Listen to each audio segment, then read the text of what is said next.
अरहन्ताणं नमो अरहन्ताणं नमो अरहन्ताणं। ज्योति की साधना करने वाले साधक का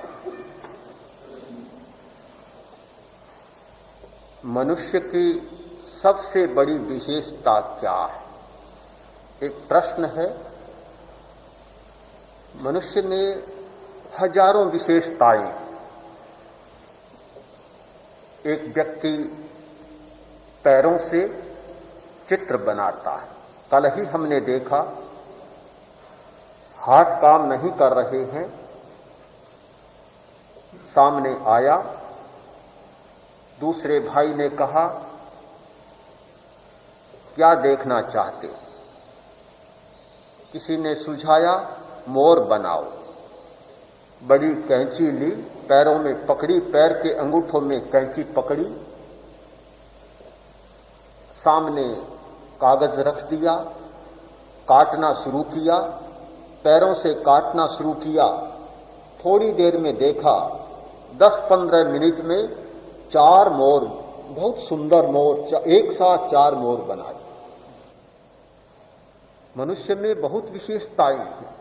इतनी दुर्लभ विशेषताएं मनुष्य में मिलती हैं जिनकी कल्पना नहीं की जा सकती। वह पैरों से रोटी बनाता है, पैरों से चाय बनाता है, पैरों से कपड़ा पहनता है, सारे काम पैरों से करता है। हाथ का पूरा काम पैर से लेता है। दाएं हाथ का काम आदमी बाएं हाथ से लेता है, यह भी विशेषता है। कुछ लोग दाएं हाथ से नहीं लिखते, बाएं हाथ से लिखते, जबकि लिखने की सामान्य पद्धति है दाएं हाथ से लिखना, किंतु वे बाएं हाथ से लिखते हैं। एक हाथ का काम दूसरे हाथ से ले, विशेषता है। किंतु यह और विशेषता है कि हाथ का काम पैर से ले। हमारे शरीर में तो बहुत बड़ी विशेषताएं हैं। कान का काम है सुनना, और कान से सुनाई न दे तो न दे, कोई जरूरत नहीं। आप दांतों से सुन लें, दांतों से भी आदमी सुन सकता है। और आजकल के वैज्ञानिक तो कहते हैं कि दांतों से जितना अच्छा सुना जा सकता है, कानों से उतना अच्छा नहीं सुना जा सकता।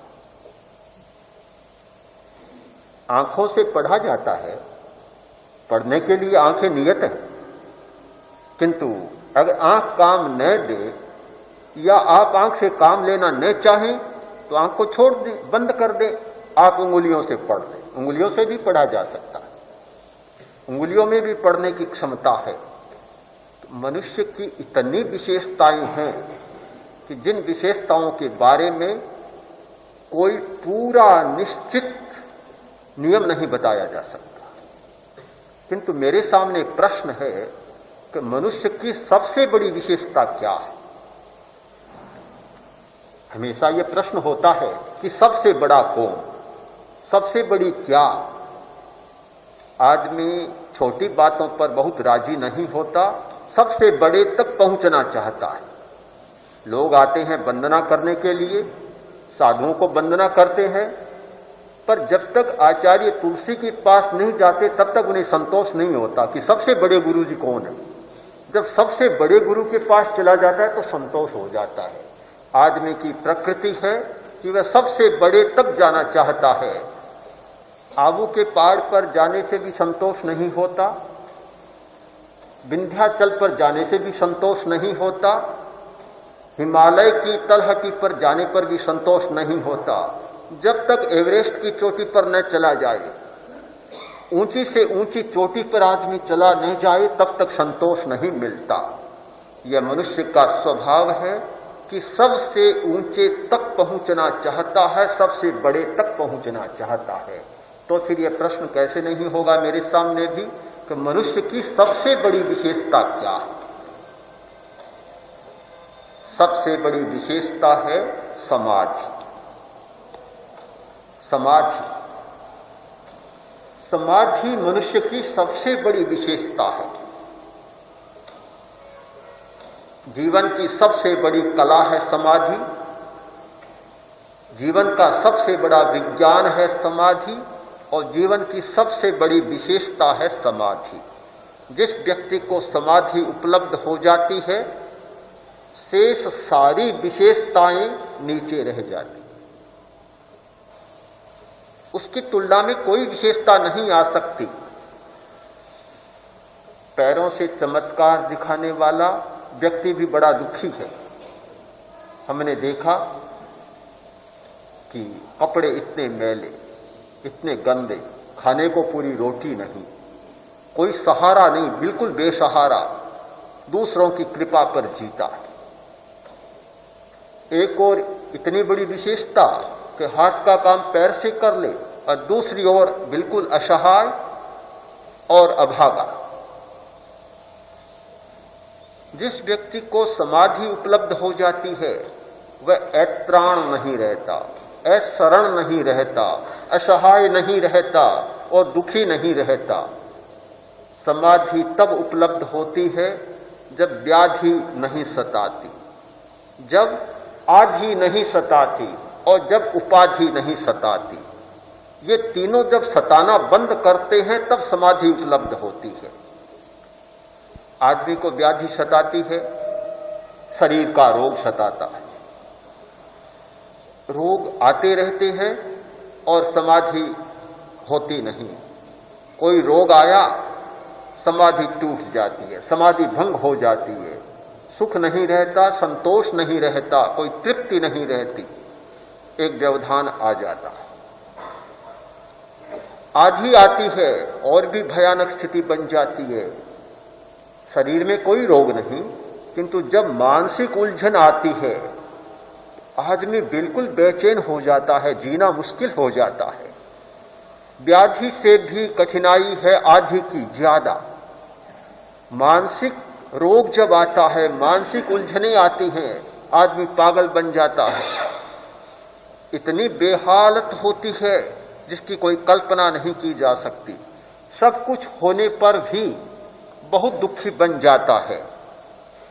और उपाधि की तो आप बात ही छोड़ें, जब उपाधि आती है तब तो आदमी नहीं रहता, आदमी कोई और ही बन जाता है, पिशाच बन जाता है, राक्षस बन जाता है या भूत बन जाता है। क्रोध आता है, अभिमान आता है, कपट उतरता है और लालच का भूत सवार होता है, उपाधि होती है, फिर आदमी नहीं रहता, कुछ और ही बन जाता है, फिर इस दुनिया का आदमी नहीं रहता। उस अवस्था में वह कर लेता है जिसकी वह स्वयं भी कल्पना नहीं करता, दूसरे भी कल्पना नहीं करते, वह सब कुछ कर लेता है उपाधि की अवस्था में, कसाय की अवस्था में। तो जब तक व्याधि, आधि और उपाधि ये सताते रहते हैं तब तक समाधि जीवन में उपलब्ध नहीं होती। इसीलिए समाधि सबसे बड़ी विशेषता है। एक रोगी आदमी बहुत बड़ा धनी हो सकता है, एक रोगी आदमी बहुत बड़ा कलाकार हो सकता है, एक रोगी आदमी बहुत बड़ा वैज्ञानिक हो सकता है, एक मानसिक व्यथा से पीड़ित आदमी बहुत बड़ा धनी, कलाकार और वैज्ञानिक हो सकता है। क्रोध से भरा हुआ आदमी धनी भी होता है, बड़ा शिल्पी भी हो सकता है, कलाकार भी हो सकता है, वैज्ञानिक भी हो सकता है।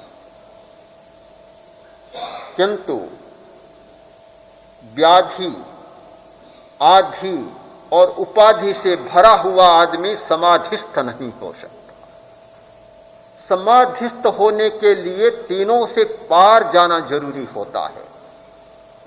शरीर निरंतर बीमार रहता है, समाधि कैसे होगी? मन उलझनों से भरा रहता है, समाधि कैसे होगी?